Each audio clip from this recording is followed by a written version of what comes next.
बिहार में विधानसभा चुनाव से पहले सियासी हलचल तेज हो गई है। एक और जहां विपक्षी महागठबंधन वोटर अधिकार यात्रा निकालकर केंद्र सरकार पर वोट चोरी के आरोप लगा रहा है, वहीं अब एनडीए भी पूरी तरह से चुनावी मोड में आ गया है। संसद का मानसून सत्र 21 अगस्त को खत्म हो रहा है और इसके तुरंत बाद एनडीए ने चुनावी अभियान शुरू करने की योजना बना ली है। एनडीए अपने चुनाव अभियान की शुरुआत 22 अगस्त को पीएम मोदी की गया रैली से करेगा। इसके अगले दिन यानी 23 अगस्त से बिहार भर में बड़े पैमाने पर एनडीए का प्रचार अभियान शुरू होगा। बीजेपी से जुड़े सूत्रों के मुताबिक ये पूरी रणनीति पहले से तय हो चुकी थी और अब उसे जमीन पर उतारने का समय आ गया है। एनडीए ने चुनाव प्रचार के लिए 7 नेताओं की कुल 14 टीमें बनाई हैं। इन टीमों में बीजेपी, जेडीयू, एलजेपी, हम, आरएलएम के वरिष्ठ नेता शामिल होंगे। ये टीमें 2 चरणों में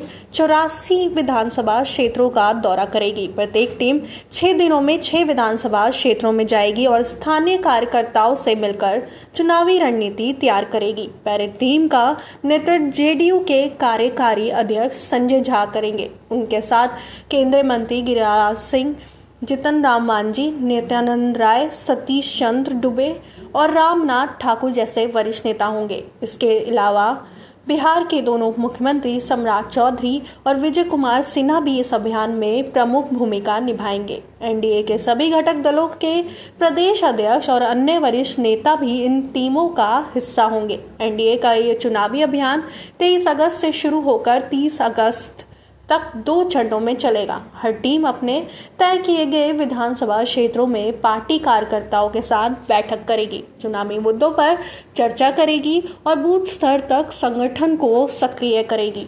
अभियान के दौरान सभी टीमें अपने अपने क्षेत्र में एनडीए सरकार की उपलब्धियों को उजागर करने के लिए संयुक्त प्रेस कॉन्फ्रेंस भी करेगी। साथ ही विधानसभा स्तर पर कार्यकर्ता सम्मेलन आयोजित किए जाएंगे, जिसमें पार्टी के स्थानीय नेताओं, कार्यकर्ताओं और सहयोगी दलों के प्रतिनिधियों को शामिल किया जाएगा। इसका मकसद बेहतर तालमेल और चुनावी तैयारी को मजबूत करना है। ये उस समय हो रहा है जब कांग्रेस और आरजेडी अपने सहयोगी दलों के साथ मिलकर वोटर अधिकार यात्रा निकाल रहे हैं। ये यात्रा करीब 13,000 किलोमीटर लंबी है और राज्य के 20 जिलों को कवर कर रही है।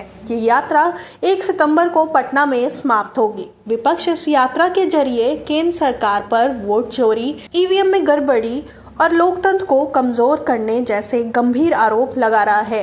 एनडीए अब इस यात्रा और आरोपों का जवाब अपने चुनावी अभियान के जरिए देने की तैयारी में है। बिहार में अब दोनों प्रमुख राजनीतिक गठबंधन एनडीए और महागठबंधन चुनावी मैदान में उतर चुके हैं। एक और विपक्ष वोट चोरी के आरोपों के साथ लोगों के बीच जा रही है, तो दूसरी ओर एनडीए पीएम मोदी की अगुवाई में अपनी सरकार की उपलब्धियों को गिनाने और कार्यकर्ताओं में जोश भरने का अभियान शुरू कर रही है।